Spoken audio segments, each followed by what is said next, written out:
Add में आपका स्वागत है। मन पछताई सोच उरी भयऊ, लंकेश्वर लंका मह गयऊ। अरे बिकल उर्वशी अल कहीं आई, नलकूबर सन बात बनाई। मन में पछताया और बड़ा सोचकर लंकेश्वर रावण लंका को गया। उर्वशी व्याकुल होकर कुबेर की नगरी अलकापुरी में आई और नलकूबर को, जो कुबेर के पुत्र हैं, सब बात सुनाई। हर दीन सापतिन क्रोध या पारा, रावण बस होए छयकारा। अवायो साप लक में थाई, 10 कंधर बैठा जही ठाई। नलकूबर ने अपार क्रोध कर साप दिया, क्रोधित होकर साप दे दिया रावण को कि रावण का वंश क्षय हो जाए, यानी रावण का वंश जो है नाश हो जाए। साप मूर्ति धारण कर लंका में जहां रावण बैठा था वहां आया। हर आगे आई ठाढ़ भासापा, और निरख दशानन अति भय कापा। जब साप पाकर, श्राप पाकर सामने खड़ा हुआ तो रावण देखकर अत्यंत भय से कांप गया। हर साप ही अंगीकार करी और मन महकीन विचार, और दंड ऋषिंते कीन नहीं, रोप्यो लंक भुआर। बोलो सियावर रामचंद्र की जय। फिर साप को अंगीकार कर रावण ने मन में विचारा कि ऋषियों से दंड नहीं लिया है, ये विचार क्रोधित हो। दूत चार पठे ऋषि आश्रम, निरख विसर्गे मुनि अंध्यात्मं। हर तीन सन तब पूछई मुनि हाला, कहूँ कुशल लंकेश भुआला। 4 दूत ऋषियों के आश्रम में भेजे, जिनको देखते ही मुनि अपनी आध्यात्मिक विद्या भूल गए। तब उनसे मुनि पूछने लगे कि कहो रावण कुशल पूर्वक है।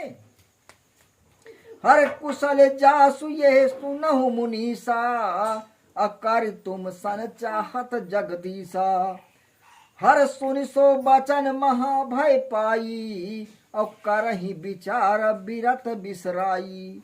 दूत बोले, हे मुनीश्वरों, अब ये कुशल है कि तुम सुनो, रावण तुमसे भी कर लेने की इच्छा करता है। रावण तुमसे भी कर लेने की, यानी टैक्स लेने की इच्छा करता है। ये वचन सुन महाभय पाए वैराग विसार ऋषि विचार करने लगे। हर जेहि दरबार नीति नहीं भाई, और खल मंडली जुरी तह आई। हर कछु बिन दिए नहीं गतियाछी, और घट भर रुधिर दिए तनु पाछी। भाई, जिस दरबार में नीति नहीं है और खलमंडली जुरी है, वहां कुछ बिना दिए बनेगी नहीं। इस कारण शरीर से रुधिर निकालकर एक घड़ा भर दिया। हर दूतन सौंप कहा मुनि ज्ञानी, भूप ही कहो जाय ये बानी। दूतों को सौंप कर ज्ञानी मुनियों ने कोमल वाणी से कहा कि रावण को ये घड़ा देखकर कहना, घट अघरत क्षय हुई है और सहित सकल परिवार। दूत तुरंत घट ले गए लंका पति दरबार। बोलो राजा रामचंद्र की जय।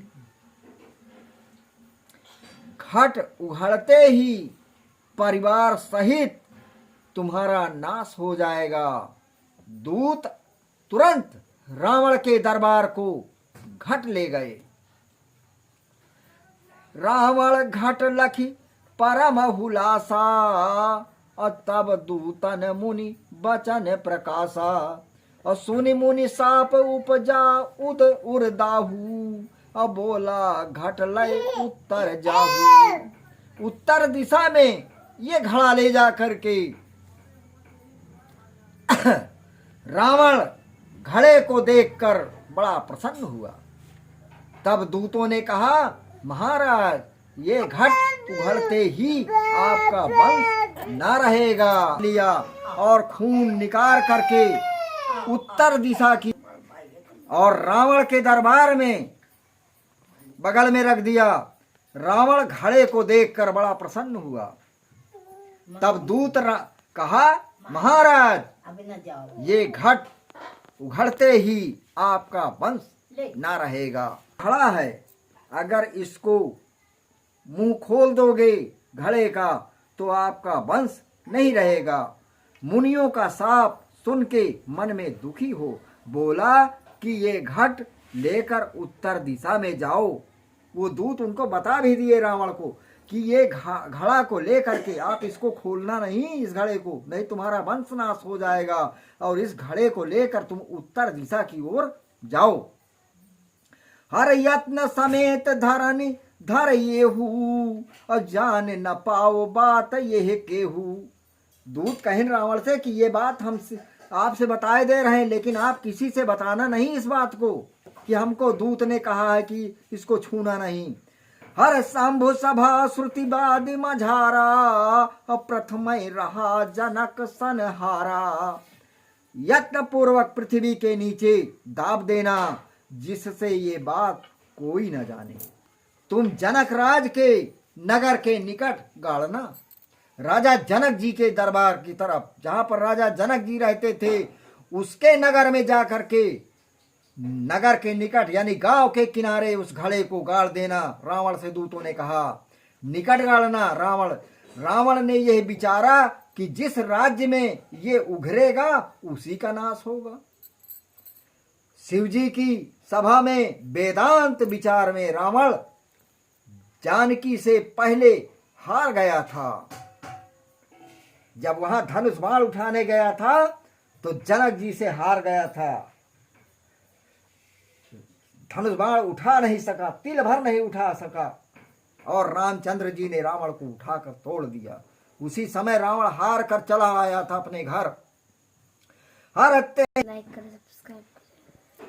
हेलो हमारे रामायण हमारे चैनल को लाइक करें, सब्सक्राइब करें, आगे बढ़ाएं। हम आपके लिए नए नए पार्ट लाते रहेंगे।